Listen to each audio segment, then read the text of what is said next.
Good morning, friends. We are talking about keeping our sense of humor, which is not always easy when we're in the midst of things that are not funny, and life's interruptions and everything else. But they happened anyway, so why not like make it light, make it funny, whatever.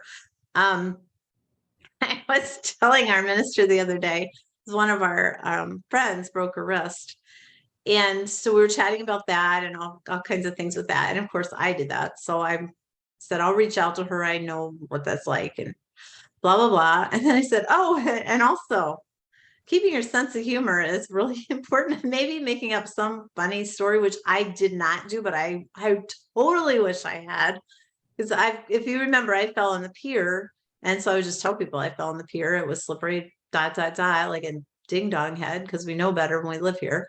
But anyway, and after that, one of my friends said, why didn't you should have made up some funny story about like falling off your pole? Because my friends and family know that pole dancing is my hobby that I do not do. But it's a big joke in our family.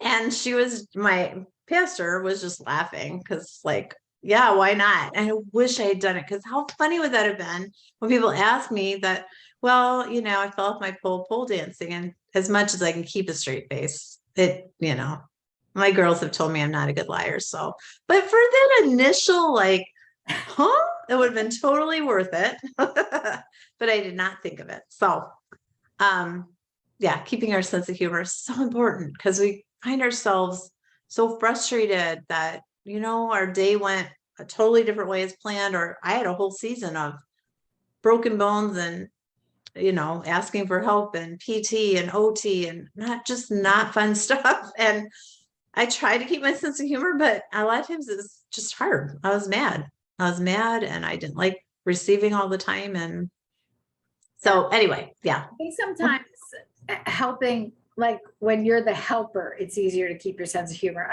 I found for myself, when it's happening to me, keeping my sense of humor is harder. But like when I used to help Dad and or Marion, like when they were going through things, helping them see the humor in things just took it to a whole different level. I remember just doing that with Dad a lot because, especially when it's our physical limitations. I'm sorry, there's nothing funny about being the person who all of a sudden can't do what you want to do. Mm-hmm. And even with Steve, when he got hurt had surgery a couple months ago, like, I'm sorry, the whole thing was just not funny. So you just had to keep your sense of humor about it, because it just, and then it does help the person who's going through it. I'm just going to say, like, when it's me, I'm terrible at keeping my sense of humor, but when I can help the person that I'm helping, find the humor in it.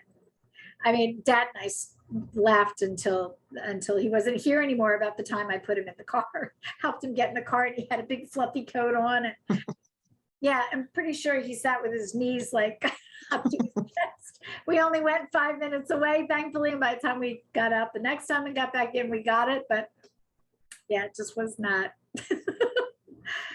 But I know it helped him too. We both just would giggle, it's like, and it just takes that frustration out of it. So, yeah. And I think it really does help the person we're caring for too. If we're not getting all flustered and whatever, then they feel like they can see the humor in it. Yeah. Where if they feel like now they're causing frustration or whatever in us, that's even worse. So if we're laughing or can find the humor, I think it really does help the person we're caring for as well to lighten up a little bit and go, okay, I'm not inconveniencing someone. It is hard to ask for help. And we feel like we're inconveniencing people. And we're not, but we feel that way. So if the other person's kind of laughing and making light of it, and we're like, okay, it's not a big deal. We can see the humor too. Yeah. I tried to pop him in the car the way that I would pop Marion, and he didn't pop. He stayed there. With the slippery coat on. I mean, the two of us were dying. Like, it just was, yeah. Anyway, so I think about that a lot, because I'm like, it was comical. Mhm. And I kept saying, "Are you really okay?" And he's like, "Yeah." And I'm like, I'm watching him because Mom was driving, and so I was in the back seat, and I'm like, "There's no way this man is." But he would never say. Oh no, He's a gentle soul. He never complained, never said anything. no, Always thanked people, always. And he was in a position that most of us would not want to be in. for sure. And well, I'm sure he did not want to be in, I'm sure he didn't. but I just never heard him. He just accepted this is where I am and was thankful for people helping him. I'm Yeah. sure he was thankful that you helped him in the car in his fluffy coat. You're like, there's no way you're fine, but okay. Like I said, thankfully it was a very short ride. We'll be there in 5 minutes. We- Roll you back out. In your fluffy coat that's going to pretend, it's got padding if for some reason we don't get you out quite well. It was bad. Oh my gosh. Funny. Keeping your sense of humor, and if you're the one going through it, I empathize with you because I am just not good at seeing the humor in my own situation. But if you're the helper and you can help the other person, it does make a difference. It does help them see the humor. It takes outside people sometimes to help us see the humor in it. Yeah. When we're going through it, it's not funny, but sometimes it is. It just takes another person to show us How funny it is. how funny it is. All right, everybody. We hope you're having a great day. We hope you're doing well and that you're not having anything you're struggling with right now. But if you are, and we have added to your humor at all, we're happy to have done that. But seriously, if you need anything or you need a hand or a listening ear, whatever, just reach out. We're here for you. Or tell us a funny story. Share a story. We like that. Yeah. All right, everybody. We'll see you tomorrow. Bye.